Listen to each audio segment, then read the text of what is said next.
नमस्कार। सत्यराज लॉस में आप सभी का बहुत बहुत स्वागत है। आज का टॉपिक है डॉक्ट्रिन ऑफ डायरेक्टनेस, अर्थात कि प्रत्यक्ष या परोक्ष से संबंधित सिद्धांत जो कि इंडियन एविडेंस एक्ट सेक्शन 60 जो ये कहता है कि कोई भी मौखिक साक्ष्य अगर दिया जाता है किसी भी मुकदमे में तो वो प्रत्यक्ष होना चाहिए, यानी कि स्पष्ट योग्यता हो, निष्कपटता हो, ठीक है, और सादगी लिए हुए साक्ष्य होना चाहिए, यानी हर कीमत पे वो प्रत्यक्ष साक्ष्य होना चाहिए। और सेक्शन 60 के आधार पे ही डायरेक्ट एविडेंस से ये डॉक्ट्रिन इजाद हुआ है जिसका नाम है डॉक्ट्रिन ऑफ डायरेक्टनेस, यानी परोक्षता से संबंधित सिद्धांत। तो चलिए फ्रेंड्स, इससे संबंधित स्लाइड पर चलते हैं और उसे समझने का प्रयास करते हैं। डॉक्ट्रिन ऑफ डायरेक्टनेस को समझने के लिए पहले एक प्रश्न को लेते हैं और उसके माध्यम से समझने का प्रयास करते हैं। तो क्वेश्चन आपके सामने है जो ये है, what are facts and fact in issue, का मतलब है कि मुद्दा क्या होता है और तथ्य क्या होता है। And all facts must be proved bye direct evidence, जो भी तथ्य प्रूव करना हो वो किसी न किसी तरह से जैसे भी हो वो प्रत्यक्ष साक्ष्य के माध्यम से ही प्रूव करना चाहिए, क्योंकि इंडियन एविडेंस एक्ट का ये आधार ही है कि कोई भी साक्ष्य जो दी जाती है दैट शुड बी डायरेक्ट हो एंड रिलायबल हो। ठीक है, आगे है और ओरल एविडेंस, कोई भी मौखिक साक्ष्य है in all cases must be direct. Section 60 की वर्डिंग है पूरी कि जितने भी मौखिक साक्ष्य है वो हर कीमत पे प्रत्यक्ष परोक्ष होना चाहिए। ठीक है, आगे है are there any exceptions to it, क्या इसके कोई अपवाद भी है कि जहाँ पर हम अपरोक्ष यानी इनडायरेक्ट वे से भी किसी तथ्य को इनडायरेक्ट एविडेंस के माध्यम से प्रूफ कर सकते हैं। ठीक है, और what is the doctrine of directness of fact and stated exceptions, यानी कि हमें doctrine of directness of fact तथ्य का प्रत्यक्षता से हमें इस सिद्धांत को साबित करना है और इसके अपवाद बताने हैं कि कौन कौन से अपवाद हैं जो कि doctrine of directness of facts के सिवाय इनडायरेक्टनेस से भी हम किसी तथ्य को प्रूफ कर सकते हैं। तो पहले फैक्ट को देखते हैं जो कि सेक्शन 3 में डिफाइन किया हुआ है कि फैक्ट या तथ्य क्या होता है। कहने मतलब है कि एक ऐसी वस्तु या वस्तुओं की अवस्था या वस्तुओं का संबंध जो इंद्रियों द्वारा बोधगम्य हो, अर्थात which can be perceived by any 5 senses of the human. 5 senses मतलब हेयरिंग, सीन, स्मेल, टच और टेस्ट। इसके माध्यम से अगर कोई भी चीज किसी इंसान को समझ में आता है, परसीव करता है और वो कोर्ट को बताता है तो ये माना जाएगा कि वो तथ्य है।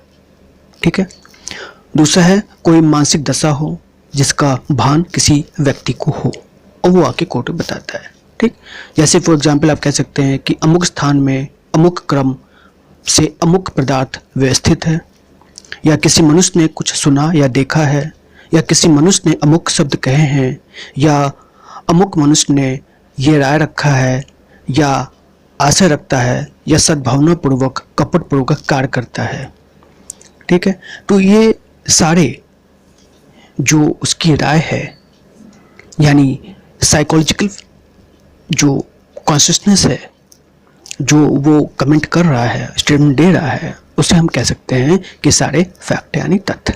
ठीक, अब इसी सेक्शन 3 में एक और वर्ड है फैक्ट एंड इशू, यानी विवादित तथ्य। अब विवादित तथ्य क्या होता है कि ऐसा कोई भी तथ्य जिसे अकेले ही या अन्य तथ्यों के संयोग से किसी ऐसे अधिकार यानी राइट, दायित्व यानी लायबिलिटी या निर्योग्यता या डिसेबिलिटी जिसका किसी वाद या कार्रवाई से प्रख्यान यानी अश्योर्ड हो, असर्टेड हो या डिनाइड किया गया हो। अस्तित्व या अनिश्चित्व, प्रकृति का विस्तार की उत्पत्ति वगैरह होती है। ये फैक्ट एंड इशू है। ठीक है, जैसे आप एक एग्जाम्पल समझ सकते हैं कि ख की हत्या का क अभियुक्त है। अब उसका विचार चल रहा है, तो ये विवादित तथ्य कौन कौन से हो सकते हैं? यह कि क ने ख की मृत्यु कायद किया है, या कि क का आशय ख की मृत्यु कायद करने का था। तीसरा, क को ख से गंभीर या अचानक प्रकोपन यानी उत्तेजना मिला था, और ख की मृत्यु कायद करने का कार्य करते समय क चित्त विकृत के कारण इस कार्य की प्रकृति जानने में असमर्थ था। ठीक है, यानी कि ये सारे आपके पास जो पॉइंट्स आ रहे हैं, ये सारे फैक्ट इशू है related to the murder of ख। यानी कि जो भी इंसान ने देखा, समझा, अपने सेंसेस से समझा, और उसको जब वो कोर्ट में कमेंट करता है, स्टेटमेंट देता है, ठीक है, या मेंटल कंडीशन से संबंधित कोई बात कहता है, तो वो सारे फैक्ट है। और फैक्ट इशू होते हैं कि जब कोई घटना घटती है, अपराध होता है, और उससे संबंधित जो जो भी पॉइंट रेज होते हैं, तो उसे हम कहते हैं फैक्ट एंड इशू, यानी विवादित तथ्य। ठीक, विवादित तथ्य यानी फैक्ट एंड इशू को और अच्छे समझने के लिए आप ये भी कहें कि एक ऐसा फैक्ट होता है जो एक पक्षकार उसे एक्सेप्ट करता है, दूसरा उसे डिनाई करता है किसी भी प्रोसीडिंग में, चाहे वो सिविल प्रोसीडिंग हो या वो क्रिमिनल प्रोसीडिंग हो। ठीक है, तो जब मेन कंट्रोवर्सीज, जो मुख्य विवादित मुद्दा है, मेन कंट्रोवर्सी बिटवीन पार्टी के बीच में जो एजुकेट हो रहा हो, उस पर फैसला हो रहा हो, तो न्यायालय के समक्ष एक पक्षकार जो है कोई बात उठाता है, दूसरा उसे एक्सेप्ट करता है या डिनाई करता है, एंड सिमिलरली ये चलता जाता है जब तक कि सारे आर्गुमेंट्स खत्म नहीं हो जाते। ठीक है, तो वो फैक्ट एंड इशू बना रहता है, और जब वो डिसाइड हो जाता है तो एडजुडिकेशन हो जाती है, यानी कि जजमेंट आ जाता है। ठीक, आगे हम लोग देखें तो किसी भी फैक्ट एंड इशू वो है या नहीं है, सुसंगत है या नहीं है, ये दो चीज़ पर निर्भर करता है। पहला कि जो पक्षकार हैं किसी मुकदमे में, उन दोनों के बीच में डिस्प्यूट क्या है, विवाद क्या है, इसलिए इसका नाम है विवादक तथ्य। ठीक, पहली बात तो ये। दूसरा, ऐसा फैक्ट होना चाहिए, ऐसा तथ्य होना चाहिए उस विवादित तथ्य में कि जिससे कि किसी की राइट और किसी की लायबिलिटी निकल के आनी चाहिए। यानी कि जब कोई डिस्प्यूट आ रहा है, कंट्रोवर्सी आ रहा है, तो उस कंट्रोवर्सी से जो कंक्लूजन निकलेगा, जो निष्कर्ष निकले, जो जजमेंट आएगा, जो फैसला आएगा, वो ये डिसाइड कर देगा कि फला व्यक्ति का राइट है और ये फला व्यक्ति की दायित्व, यानी कि एक का राइट, दूसरी की लायबिलिटी, यही डिटरमाइन होता है, और उसी आधार पे जो है किसी भी फैक्ट और फैक्ट एंड इशू को डिसाइड की जाती है। ठीक, अब एविडेंस को देखते हैं। एविडेंस का मतलब है कि साक्ष्य। साक्ष्य हमारे इंडियन एविडेंस एक्ट में 3 प्रकार के हैं। पहला साक्ष्य क्या है कि वो सभी कथन, जो स्टेटमेंट है, जिसके जांचाधीन तथ्य के विषयों से संबंध में न्यायालय अपने सामने साक्ष्यों द्वारा किए जाने की अनुज्ञा देता है या उपेक्षा करता है। जितने भी स्टेटमेंट्स हैं वो सारे हम साक्ष्य कहते हैं, जिसे एक वर्ड कहा जाता है ऑरल एविडेंस, जो कि सेक्शन 59 में दिया हुआ है। ठीक है, और 60 में कहा है कि सारे oral evidence must be direct, और यहीं से डॉक्टर ऑफ डायरेक्टनेस का उत्पत्ति हुई है। ठीक है, और सेकंड टाइप है कि न्यायालय के निरीक्षीकरण के लिए पेश की गई जब दस्तावेज, जिसमें इलेक्ट्रॉनिक अभिलेख शामिल है, ठीक है, जितने भी डॉक्यूमेंट, दस्तावेजी जो दी जाती है, उसे हम डॉक्यूमेंट्री एविडेंस कहते हैं। ठीक है, जो कि सेक्शन 61 से लेकर के 90 कैपिटल ए तक दिया हुआ है, वो सारे डॉक्यूमेंट्री है, दस्तावेजी साक्ष्य। ठीक, अब एक तीसरे प्रकार का साक्ष्य है जो कि इंडियन एविडेंस एक्ट में नहीं है, लेकिन ये हमारे एपेक्स कोर्ट की जजमेंट से आया हुआ है, कई केसेस में डिसाइड किया हुआ है, जिसे हम सर्कमस्टेंशियल एविडेंस कहते हैं, यानी परिस्थितिजन्य साक्ष्य। ठीक है, और वो सारे परिस्थिति जो कि किसी अपराध की तरफ इंगित करता हो, किसी आरोपित व्यक्ति कि जुर्म को स्वीकारता हो तो उसे हम प्रतिदिन साक्ष्य कहते हैं। कहने का मतलब है जैसे कि है से एविडेंस यानी अफवाह, अफवाह भी एक प्रकार का साक्ष्य है। अगर वो किसी अपराध की तरफ इंगित करता है या अपराधित व्यक्ति के अपराध को साबित करने में मदद करता है तो ऐसे प्रतिदिन साक्ष्य को भी हम एविडेंस में एक्सेप्ट करते हैं अकॉर्डिंग टू द प्रेसिडेंट और previous judgment of the apex court. ठीक है, तो इस तरह से देखा जाए तो साक्ष्य 3 प्रकार के हैं, पहला ऑरल एविडेंस, दूसरा डॉक्यूमेंट्री और तीसरा सर्कमस्टेंशियल एविडेंस। बस इतना ध्यान रखिएगा कि सर्कमस्टेंशियल एविडेंस जो है वो सिर्फ और सिर्फ सिविल केसेस यानी दीवानी मामले में इस्तेमाल नहीं होता है, ये सिर्फ आपराधिक मामले में इस्तेमाल होता है। ठीक है, डॉक्ट्रिन ऑफ डायरेक्टनेस से संबंधित कुछ इंपॉर्टेंट सेक्शंस हैं जिसमें किसी भी कंडीशन पे कोई भी साक्ष्य जब ली जाती है तो वो परोक्ष ही ली जाती है, प्रत्यक्ष ली जाती है, इनडायरेक्ट एविडेंस अलाउड नहीं होता है। जैसे सेक्शन 14 जो कि मेंस्ट्रुअल से संबंधित प्रॉब्लम को सॉल्व करता है, जो ये कहता है कि ऐसे तथ्य जो कि मन या शरीर की दशा या शारीरिक संवेदना या अस्तित्व दर्शित करती हो, जैसे कि किसी का आशय, ज्ञान, सद्भाव, उपेक्षा या उतावलापन जैसी चीज़ों को प्रदर्शित करता हो, तो इसे हम डायरेक्ट एविडेंस के तौर पे सुसंगत मानते हैं। ठीक है, जैसे फॉर एग्जांपल है कि क्या ए अपनी पत्नी ख के प्रति क्रूरता का दोषी रहा है, liable for cruelty to his wife. तो क्रूरता को थोड़ी देर पहले या पीछे उनकी एक दूसरे के प्रति भावना की अभिव्यक्तियां अगर ये पता चल जाए तो these are relevant for deciding any case between the husband and wife. तो कहने का तात्पर्य ये है कि अगर मेंटल कंडीशन हो, चाहे माइंड बॉडी फीलिंग हो, नॉलेज, गुड फेथ, नेग्लिजेंस और रैशनेस और इलविल हो, गुडविल हो, तो ऐसे तथ्य से संबंधित कोई साक्ष्य दी जाती है तो डेट शुड बी डायरेक्ट होना चाहिए।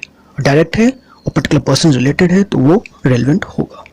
ठीक, अब आइए सेक्शन 22 कैपिटल ए, इसमें कहा गया है कि किसी भी डॉक्यूमेंट, चाहे इलेक्ट्रॉनिक डॉक्यूमेंट क्यों ना हो, उसका हम मौखिक एडमिशन से स्वीकृति हम एक्सेप्ट करते हैं मतलब कोर्ट एक्सेप्ट करेगी, खासकर तब जब वो किसी दस्तावेज का सेकेंडरी एविडेंस यानी सेकेंडरी डॉक्यूमेंट यानी उसकी फोटोकॉपी, ओरिजिनल डॉक्यूमेंट का फोटोकॉपी देने के लिए वो इंटाइटल्ड है, यानी उसका राइट है देने का, खासकर तब जब वो इलेक्ट्रॉनिक डॉक्यूमेंट या इलेक्ट्रॉनिक रिकॉर्ड्स की सत्यता के प्रश्न चिन्ह लग गया हो। ठीक है, जब ओरिजिनल डॉक्यूमेंट इन क्वेश्चन हो गया हो, उसकी जेन्युइननेस इन क्वेश्चन हो गया हो, तो ऐसे मामले में कोई भी व्यक्ति जो इंटाइटल्ड है वो मौखिक स्वीकृति के माध्यम से डॉक्यूमेंट्स के कंटेंट, चाहे इलेक्ट्रॉनिक रिकॉर्ड्स है चाहे और डॉक्यूमेंट्स है, उसके कंटेंट को वो एविडेंस के तौर पे दे सकता है, जैसे हम सेकेंडरी एविडेंस भी कहते हैं। खासकर वो व्यक्ति ही देगा जिसने ओरिजिनल डॉक्यूमेंट को देखा हुआ है। ठीक है, नेक्स्ट है सेक्शन 59।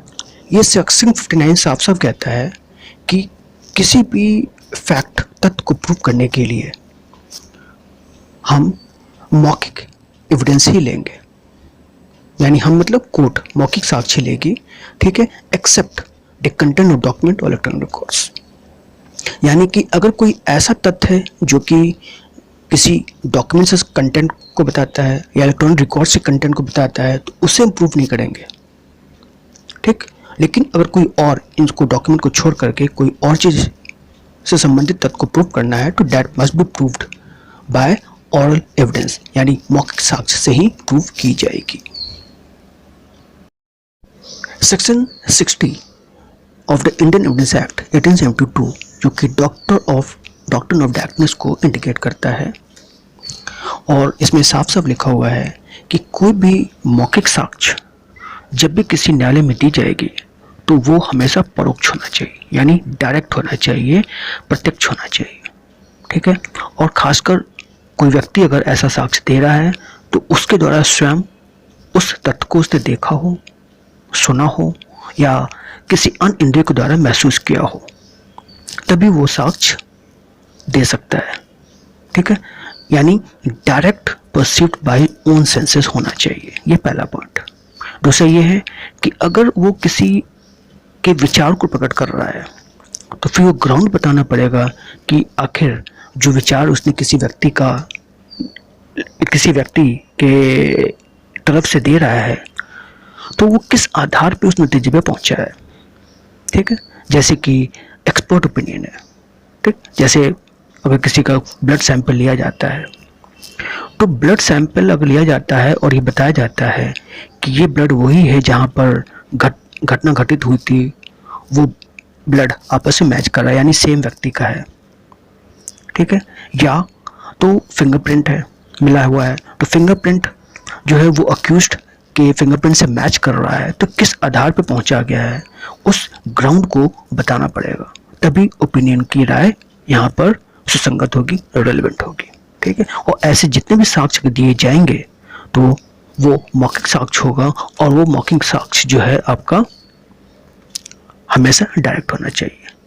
अच्छा, इसमें एक प्रोवाइजर भी है कि अगर मान लीजिए किसी एक्सपर्ट्स का ओपिनियन आप लेकर के आ रहे हैं, ठीक है, और उसने किसी चीज़ में लिख रखा है, जैसे हम टिटाइस कहते हैं, ग्रंथ में लिखा हुआ है, तो फिर वो ओपिनियन ऑफ एक्सपर्ट जो ग्रंथ से संबंधित है उस ग्रंथ को प्रोड्यूस करना पड़ेगा, खासकर तब जब जिस व्यक्ति ने उस ग्रंथ को लिखा है वो दुनिया में है नहीं, या उसे कोर्ट में लाना संभव नहीं है। तो ठीक है, उसके द्वारा जो भी ग्रंथ लिखी गई है, जो डॉक्यूमेंट लिखी गई है, तो उसके द्वारा अगर ओपिनियन, कोई राय अगर प्रकट की जाती है तो वो ऑल एविडेंस होगा, और वो व्यक्ति को लाना जरूरी नहीं है, लेकिन उसके द्वारा लिखी हुई किताब या रिसर्च पेपर लाना जरूरी होगा, और वो भी यहाँ पर ऑल एविडेंस की तरह इस्तेमाल होगा।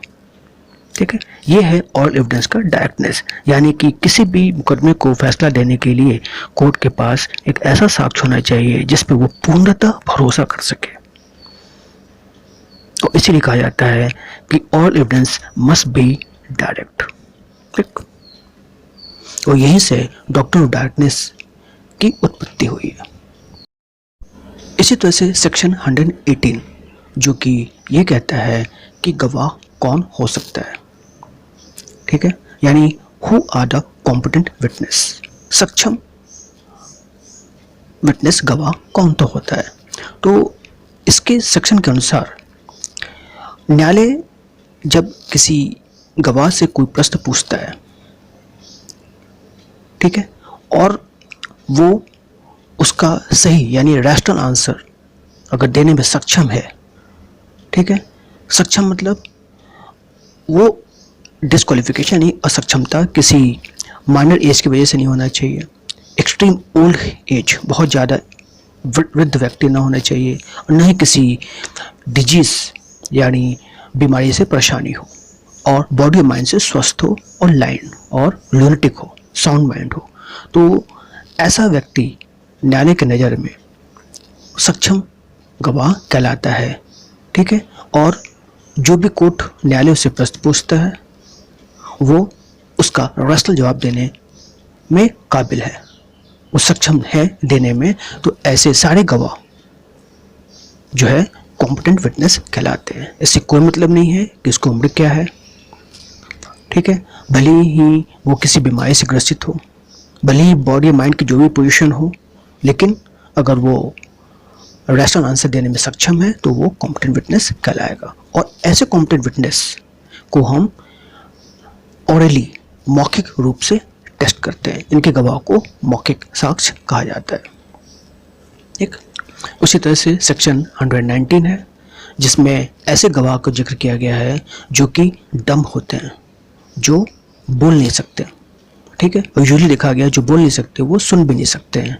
तो 2013 में अमेंडमेंट हुआ है और इसमें ये वर्ड जोड़ा गया है कि वो गवाह जो कि अनेबल टू कम्युनिकेट वर्बली, जो कि बोल नहीं सकते या अपने कम्युनिकेशन को मौखिक रूप से बता नहीं सकते हैं, तो ऐसे गवाह को हम डम विटनेस कहते हैं। और इनके गवाह को मौखिक साक्ष्य कहा, और इनके साक्ष्य को हम किसी भी तरह से एक्सेप्ट करते हैं। कहने मतलब ये है कि ऐसे गवाह, चाहे वो राइटिंग के माध्यम से या कोई कंडक्ट के माध्यम से या साइन या कैसे भी किसी भी तरह से इंडिकेट करके अगर वो गवाह देना चाहें तो दे सकते हैं। किसी भी प्रकार से, चाहे वो लिखित हो, चाहे एक्शन के द्वारा हो या बाय कंडक्ट के द्वारा हो, ऐसे गवाह के साक्ष्य को हम हमेशा ऑरल एविडेंस कहते हैं, बशर्ते वो डायरेक्ट होना चाहिए, यानी कि उसने खुद महसूस किया है, देखा है।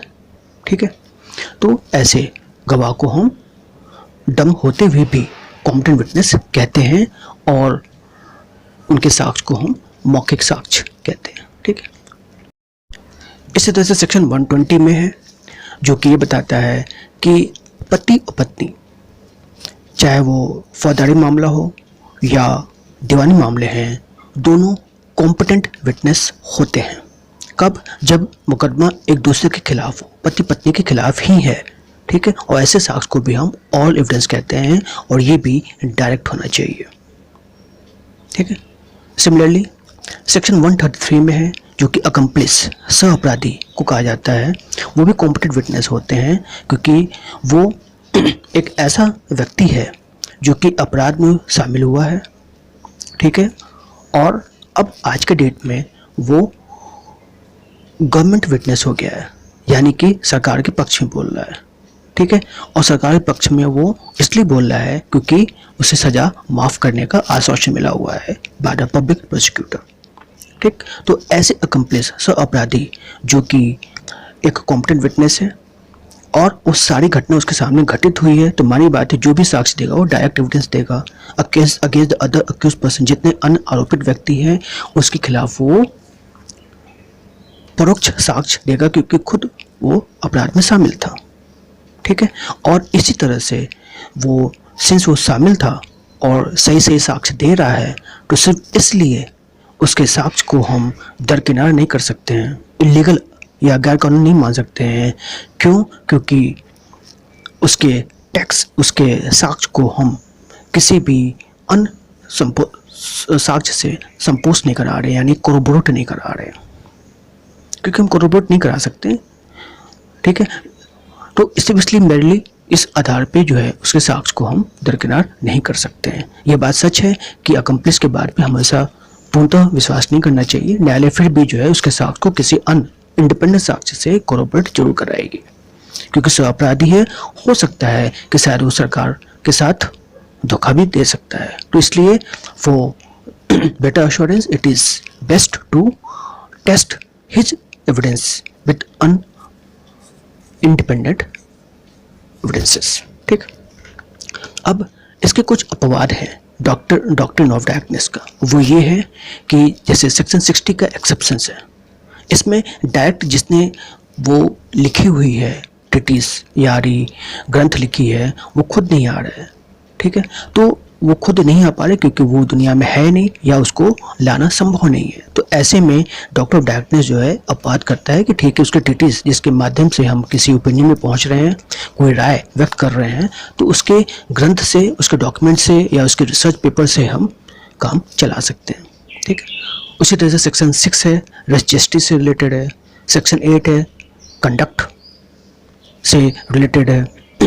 9 आपका टेस्ट आइडेंटिफिकेशन से रिलेटेड है। सेक्शन 13 राइट ऑफ कस्टम से रिलेटेड है। उसी से 10 डिक्लेरेशन है अंडर सेक्शन 32 सबसेक्शन 1 में है। सेक्शन 33 फिर एडमिटेड फैक्ट है सेक्शन 58 और rest judicata section 11 of the